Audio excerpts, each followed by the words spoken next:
Hi అండి, welcome to my channel. ఈరోజైతే నేను ఎగ్ ఫ్రైడ్ రైస్ చేయబోతున్నానండి. అది కూడా రెస్టారెంట్ స్టైల్లో ఎగ్ ఫ్రైడ్ రైస్ చేయబోతున్నాను. ఇది చైనీస్ ఎగ్ రైస్ అండి.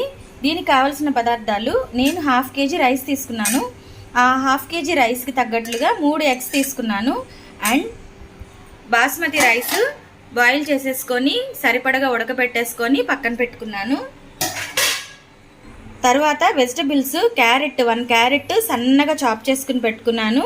అండ్ క్యాప్సికమ్ 1 క్యాప్సికమ్ కట్ చేసుకున్నాను. 2 పచ్చిమిరపకాయలు కొంచెం డిఫరెంట్ షేప్లో కట్ చేసుకున్నాను. అండ్ ఉల్లికాడలండి, ఉల్లికాడల్ని ఒక 4-5 ఉల్లికాడల్ని సన్నగా కట్ చేసుకుని పెట్టుకున్నాను. కొత్తిమీర అండ్ మిరియాలు, ఈ మిరియాలని చిన్న కొంచెం పౌడర్ చేసేసుకుని పెట్టుకున్నాను. Vinegar, soya sauce, salt. ప్రిపరేషన్లోకి వెళ్ళిపోదాం. ఎగ్ ఫ్రైడ్ రైస్ ప్రిపేర్ చేయడానికి పెద్ద బాణీలు తీసుకొని ఫుల్ ఫ్లేమ్ పెట్టేసుకొని ఒక 50 grams ఆయిల్ వేసుకున్నామండి. ఎగ్ని చక్కగా ఫ్రై చేసుకోవడం కోసం ఎగ్స్ని మొత్తం అంతా మెల్ట్ చేసేసుకొని ఇప్పుడు ఎగ్స్ వేసుకుందాం. ఆయిల్ కాగింది, ఎగ్స్ వేసేసుకుందాం. ఇప్పుడు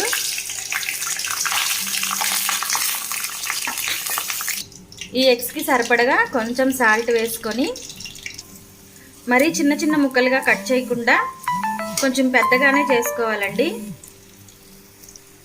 ఎగ్ చక్కగా లైట్ గోల్డ్ కలర్లో వచ్చిన తర్వాత తీసి పక్కన పెట్టేసుకుందాం. ఇట్లా పెద్ద పెద్ద పీసెస్గా ఉంటే తినడానికి బాగుంటుంది.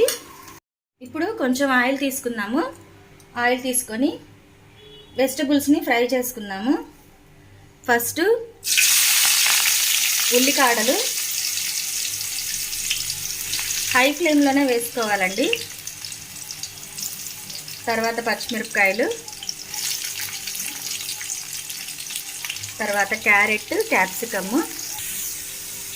వెజిటబుల్స్ అంతా కూడా హై ఫ్లేమ్లోనే కుక్ అవ్వాలి. మరీ సాఫ్ట్గా అయిపోతే బాగోదండి, కొంచెం క్రంచీగా ఉండాలి.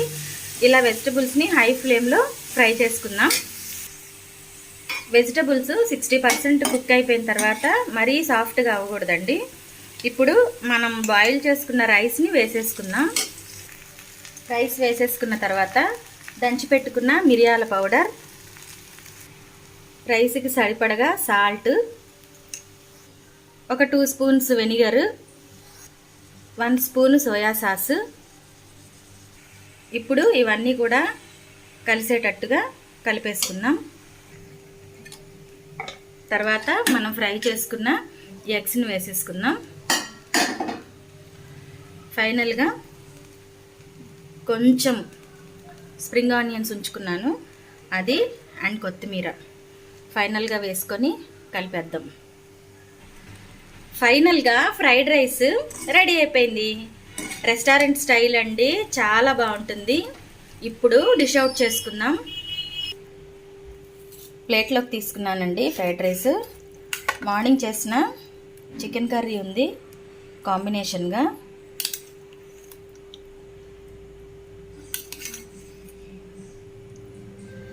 ఎంతో టేస్టీగా ఉండే రెస్టారెంట్ స్టైల్లో